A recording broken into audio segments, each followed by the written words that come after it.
नमस्कार, मैं हूं संजय शर्मा। आप देख रहे हैं 4 PM न्यूज नेटवर्क। क्या वास्तव में उत्तर प्रदेश के मुख्यमंत्री योगी आदित्यनाथ की जिंदगी में मुश्किलें शुरू हो गई हैं? क्या उत्तर प्रदेश में सत्ता परिवर्तन होने जा रहा है? ये वो सवाल है जो लगातार लखनऊ से लेकर दिल्ली तक राजनीतिक गलियारों में और नौकरशाही में चर्चा का विषय बने हुए हैं। आज एक मिनिस्टर का फोन आया दोपहर के लगभग 1 बजे। मुझसे बोले, संजय भाई, क्या उत्तर प्रदेश में कुछ भूचाल आने वाला है? मैं हंसा। मैंने कहा, आप लोग राजनेता हैं, आपको ज्यादा पता होगा। उन्होंने मुझसे कहा कि मालूम करिए, क्या मनोज सिन्हा पहुंच गए हैं लखनऊ? मैंने हंसते हुए कहा, क्या शपथ लेने के लिए?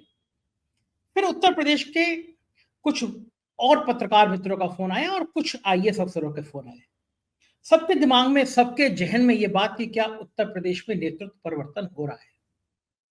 इस बीच में खबर यह आई कि अमित शाह अचानक इतना एक्टिव क्यों हो गए। क्या अमित शाह ने यूपी का ऑपरेशन यूपी की कमान अपने हाथ में ले ली? पिछले दिनों जिस तरह अमित शाह और योगी आदित्यनाथ के बीच मतभेद की खबरें आई, उससे ये चर्चा बहुत तेजी से हो रही थी कि अमित शाह अब फाइनल दांव चलना चाहते हैं। फिर एक फोटो वायरल हुई। उस फोटो में अमित शाह, जो सपा के दो बाकी विधायक हैं, राकेश सिंह, अभय सिंह, उनके साथ बैठे हैं। दोनों क्षत्रिय समाज से ताल्लुक रखते हैं और दोनों योगी आदित्यनाथ के करीबी भी बताए जाते हैं। फिर एक बार से अटकलें शुरू हुई कि क्या अब ऑपरेशन यूपी पूरा अमित शाह चलाएंगे? इन दो क्षत्रिय विधायकों का अमित शाह के साथ बैठे होने की तस्वीर वायरल होने का मतलब क्या? ये तस्वीर आप देख रहे हैं। और मजे की बात यह, हैरानी की बात यह है कि इसमें एक धन पशु भी, जिसको कहते हैं लखनऊ में, तो सांसद है, माननीय सांसद हैं। किसी जमाने में वो लखनऊ के सबसे बड़े भूमाफिया के रूप में भी चिन्हित किए जाते थे आम लोगों की भाषा के बीच में। और आरोप है कि लखनऊ में करोड़ों रुपए की सरकारी जमीन कब्जा है। संजय सेठ भी बैठे हुए हैं। और ये कि मजे की बात देखिए, जब संजय सेठ राज्यसभा के सांसद थे, तो वो अपने पार्टनर खालिद मसूद से अमित शाह को मिलवाना चाहते थे। ये मैं पुरानी बात बता रहा हूँ, पुराना किस्सा बता रहा हूँ। अमित शाह आए लखनऊ में और वो कैंट की अपनी एक कोठी पर ले गए। कैंट की ये जो कोठी है, ये विवादित बताई जा रही है और बताया जाता है कि संजय सेठ ने गलत तरीके से इसको कब्जाया हुआ है। सरकार को खाली कराने की सोचना चाहिए था, लेकिन संजय सेठ उस समय समाजवादी पार्टी से भाजपा में आए थे। अपने पार्टनर खालिद मसूद से अमित शाह को मिलवाना चाहते थे, ऐसी चर्चा थी। खालिद मसूद कई तरह के विवादों में थे। एक पाकिस्तान का ISI का एजेंट पकड़ा गया था। वो खालिद मसूद की जो कांच वाली कंपनी थी, ग्लास बनाने वाली कंपनी थी, उसमें काम करता था। बड़ा लंबा लेन देन के बाद वो मामला दबाया गया मामले में, वरना भाई साहब इस समय हवालात में। संजय सेठ किस तरह राज्यसभा के सदस्य बने, इसकी एक अलग कहानी बताऊंगा।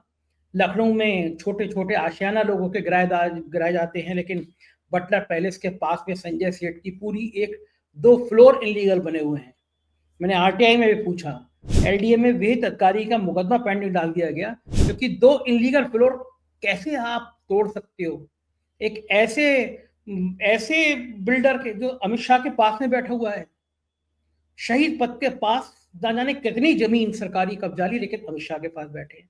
खैर, मैं इन पे संजय सेठ पे एक अलग से स्टोरी बनाऊंगा, कुछ और लंबी लंबी कहानियां इनकी कॉलोनी की। लेकिन आज अमित शाह के पास ये राकेश सिंह और अभय सिंह और 2 विधायकों को लेकर बैठे हुए हैं। और मैंने जैसे पहले कहा कि दोनों विधायक योगी आदित्यनाथ के करीब हैं। तो इस बात की चर्चा चली कि क्या उत्तर प्रदेश में मंत्रिमंडल विस्तार होने जा रहा है?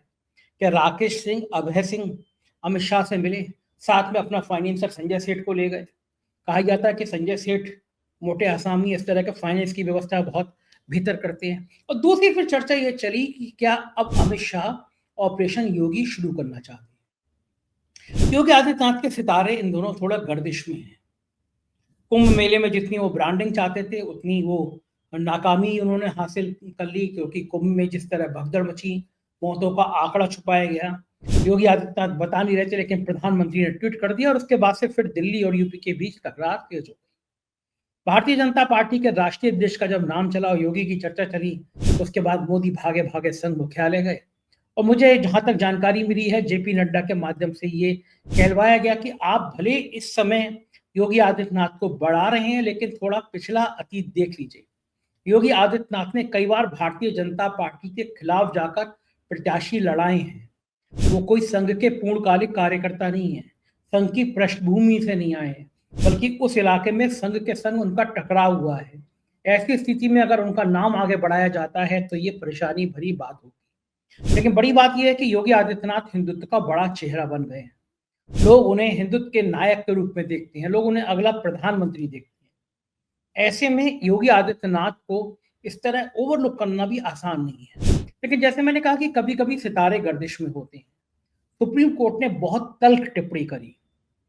जिस तरह बुलडोजर को लेकर योगी आदित्यनाथ अपनी ब्रांडिंग करना चाह रहे हैं, अपनी छवि बनाना चाह रहे हैं, सुप्रीम कोर्ट ने कहा यह कितनी खराब बात है, अमानवीय है। अतीक अहमद के सहयोगी के रूप में जिन लोगों के घर तोड़ दिए गए, सुप्रीम कोर्ट ने कहा कि इनको 10-10 लाख रुपए की क्षतिपूर्ति दी जाए। लेकिन सुप्रीम कोर्ट एक कदम अगर और आगे बढ़ता तो यूपी की नौकरशाही के थोड़े दिमाग ठीक होते।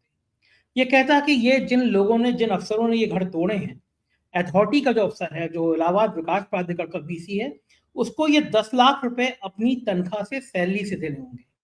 उसकी चरित्र पंजिका में प्रतिकूल प्रविष्टि कराई जाए। और जो इस तरह बुलडोजर की मनमानी कर रहे हैं, उन अफसरों को सस्पेंड करने का आदेश भी अगर सुप्रीम कोर्ट देता तो कम से कम उत्तर प्रदेश में कानून का राज होता। योगी आदित्यनाथ के लिए ये बड़ी चुनौती है कि सुप्रीम कोर्ट इस तरह की तल्ख टिप्पणी कर रहा है और अब तो बुलडोजर के खिलाफ 10-10 लाख रुपए के पैसे देने की डिमांड कर रहा है। उधर अमित शाह के साथ ये दो विधायक मिलते हैं और उधर योगी आदित्यनाथ के धुर विरोधी विधायक नंद किशोर गुर्जर, जिन्होंने पूरी सरकार की नाक में दम कर रखा है, वो अचानक लखनऊ पहुंचते हैं और लखनऊ पहुंच के वो कुछ विधायकों के साथ मुलाकात शुरू करते हैं।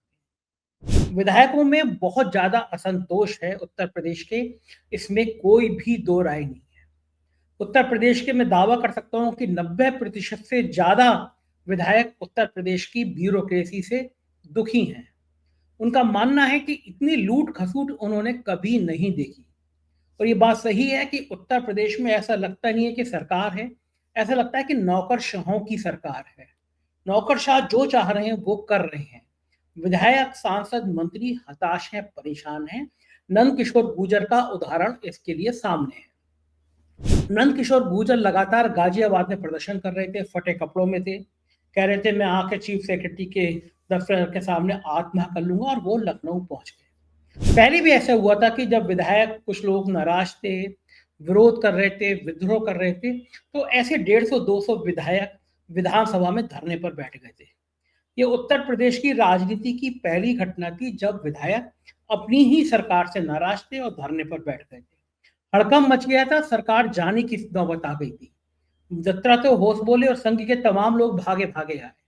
टुकड़ों टुकड़ों में विधायकों से बात करी, समझाया कि नहीं, ऐसी बात नहीं है। योगी आदित्यनाथ को भी दिल्ली बुलाकर कहा गया, जनता सरकार चुनती है लेकिन मुख्यमंत्री विधायक चुनते हैं। अपने जहन में ये बात बिठा लीजिए कि विधायकों को नाराज करके सरकार नहीं चलाई जा सकती। लेकिन विधायकों और मंत्रियों को तो छोड़ दीजिए, दोनों डिप्टी सीएम वो भी मुंह फुला के शादी में नाराज फूफा की तरह घूमते रहते हैं, चाहे वो केशव मौर्य हो चाहे ब्रजेश पाठक हो।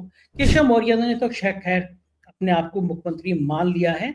उनके समर्थक कहने लगे हैं कि इधर योगी जी की विदाई हुई, उधर केशव मौर्य ने शपथ ली। इस तरह की चर्चा भारतीय जनता पार्टी के अंदर होने लगी है। तो ये चल क्या रहा है भाजपा में? क्या संघ का राष्ट्रीय अध्यक्ष जो इसी महीने चुना जाने वाला है, उसके बाद क्या वास्तव में उत्तर प्रदेश में नेतृत्व परिवर्तन होगा? दिल्ली भी ये जानता है कि अगर अप्रैल माह, मैं फिर कह रहा हूं, अगर अप्रैल माह में योगी आदित्यनाथ नहीं हटते हैं तो फिर दिल्ली दरबार लाख जोर लगा ले, 2027 का चुनाव उन्हें योगी आदित्यनाथ के चेहरे पर ही लड़ना पड़ेगा। उसके पीछे कारण यह है कि दिन पर दिन योगी आदित्यनाथ एक कदम आगे बढ़ के हिंदू मुसलमान की लड़ाई को और तेज कर रहे हैं। उत्तर प्रदेश में जिस तरह का हिंदुत्व का माहौल पैदा करना चाहते हैं, जिस तरह वो हिंदुत्व के नायक बनना चाहते हैं, उसके बाद योगी आदित्यनाथ को हटाना इतना आसान नहीं रह जाएगा। दिल्ली भी समझता है कि योगी आदित्यनाथ कौन सी चालें चल रहे हैं।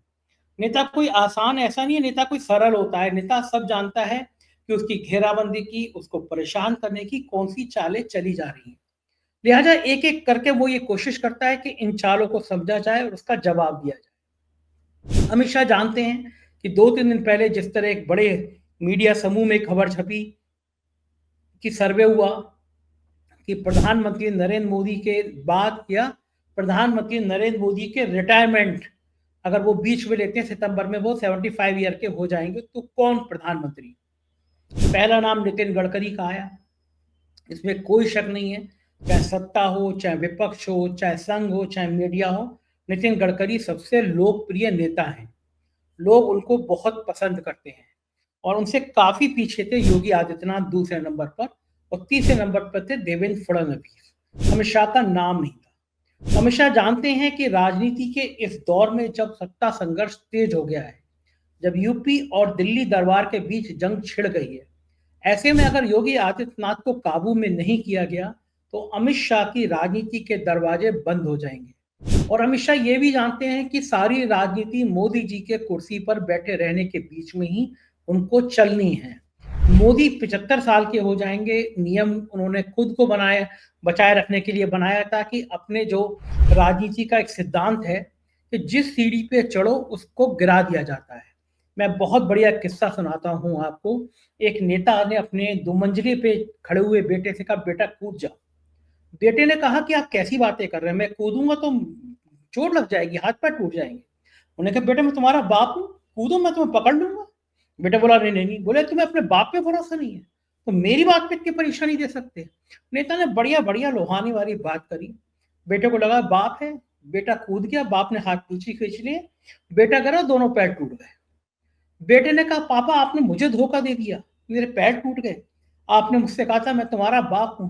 बोले, बेटे मैं तुम्हें ये शिक्षा देना चाहता था, नेता अगर बाप हो तो उसकी बात पर भी भरोसा मत करो, बाप की बात पर भी भरोसा मत करो अगर वो नेता हो। तो राजनीति में ये सिद्धांत मैंने बहुत सारे नेताओं को देखा है, इनका बात का भरोसा नहीं होता। कब कौन कहां पलटी किस तरह मार जाए ये हम अच्छी तरह जानते हैं। तो अमित शाह जानते हैं कि जो कुछ है वो मोदी जी के कुर्सी पर रहते हुए, मोदी के प्रधानमंत्री रहते हुए अपने विपक्ष में जो जो लोग हैं उनको ठिकाना लगाना अमित शाह की राजनीति की मजबूरी है। क्योंकि अगर मोदी रिटायर हो गए तो अमित शाह को अपना राजनीतिक भविष्य बचाए रखने के लिए परेशानी पैदा हो जाएगी। ये बात भारतीय जनता पार्टी में सब लोग जानते हैं। तो क्या इसी वजह से ऑपरेशन अमित शाह शुरू होने जा रहा है? इसी वजह से यूपी में अब योगी आदित्यनाथ के करीबी अफसरों के भ्रष्टाचार की कुंडलियां भी खुलने लगी हैं। उत्तर प्रदेश में लगातार मुख्यमंत्री के प्रमुख सचिव रहे हैं एसपी गोयल साहब ने बड़े बड़े भ्रष्ट अफसरों को जिलों की कमान सौंप रखी है, जैसे एक अजय द्विवेदी थे। मैं अपने अनुभव से कह सकता हूं कि मैंने अपनी पूरी 35 साल की पत्रकारिता में किसी भी नौजवान आईएएस अफसर को इतना भ्रष्ट नहीं देखा जितना अजय द्विवेदी थे। लखनऊ नगर निगम में उनके भ्रष्टाचार के किस्से बच्चे बच्चे की जवान पर हैं। उन अजय द्विवेदी को जब भ्रष्टाचार की बहुत सारी कहानियां ही हटाया गया, लेकिन उनको फिर से एक जिले में तैनात कर दिया गया और वहां पे एक ठेकेदार का वीडियो वायरल हुआ था जिसने इन डीएम साहब पर वहां पे भी कमीशन खोरी का आरोप लगाया था। मैंने एक नाम बताया, ऐसे तमाम बड़े नाम हैं। एक अफसर अभिषेक प्रकाश को निलंबित किया गया, उन पर यह था कि उन्होंने रिश्वत मांगी है, जमीनें ली हैं। लेकिन एलडीए के एक बीसी हैं इंद्रमणि त्रिपाठी, उनकी कोठी है सृजन बिहार कॉलोनी में। मैंने आरटीआई में पूछा कि सृजन बिहार कॉलोनी पूरी कॉलोनी का क्या नक्शा पास है? लखनऊ विकास प्राधिकरण जवाब नहीं दे पाया। राज्य सूचना आयोग ने 25,000 रुपए का जुर्माना लगा दिया कि लखनऊ विकास प्राधिकरण बताओ कि सृजन विहार कॉलोनी लीगल है या इनलीगल है। आज तक जानकारी नहीं दी जा रही।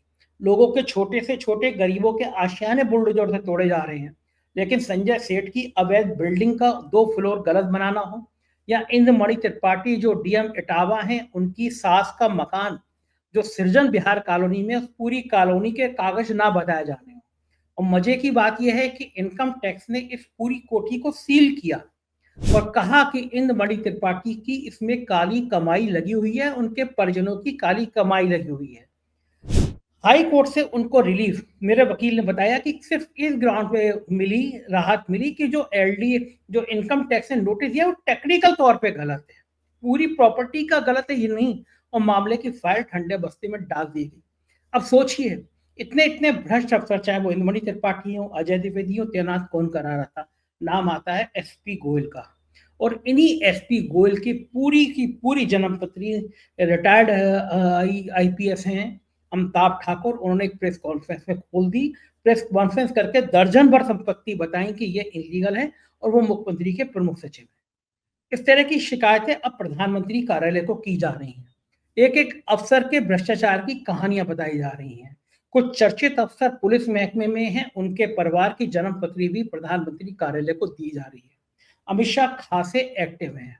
अमित शाह देखना चाहते हैं कि ये यूपी के जो अफसर हैं, जो बड़े बड़े इनलीगल कामों में हैं, पिछले दिनों एक बिल्डर के इनकम टैक्स की रेट पड़ी, साहब असहाय हो गए, लेकिन उनके संबंध तो यूपी में नौकरशाही में पुलिस के महकमे में शीर्ष तक है। ना जाने कितने अफसरों ने बेनामी संपत्ति कमा रखी है उनमें। इसका मतलब यह है कि यूपी की पॉलिटिक्स में भ्रष्टाचार का दाना बहुत बुरी तरह से बढ़ चुका है। दिल्ली कह रही है कि आप ईमानदारी सरकार का दावा कर रहे हैं और ये सारे नौकरशाह दिन पर दिन बड़े होते जा रहे हैं, भ्रष्ट होते जा रहे हैं। तो अचानक जब योगी जी की कुर्सी कमजोर पड़ी तो उनके इर्द गिर्द रहने वाले इन अफसरों की शिकायतें भी प्रधानमंत्री कार्यालय में की जाने लगी। मतलब योगी की चारों तरफ से घेराबंदी की जा रही है और जाहिर है कि आने वाले कुछ दिनों में ये घेराबंदी और तेज की जाएगी। अब देखना यह है कि अमित शाह अपनी चालों में कामयाब होंगे या योगी आदित्यनाथ कड़ा जवाब दे देंगे कि उनको कोई हिला नहीं सकता। जो भी होगा राजनीति में हम आपको बताते रहेंगे, क्योंकि ये चैनल है जो डंके की चोट पर सच कहता है, सच के साथ खड़ा रहता है। इसलिए अपना प्यार बनाए रखिएगा, चैनल को सब्सक्राइब और ज्वाइन करिएगा। शुक्रिया, थैंक यू।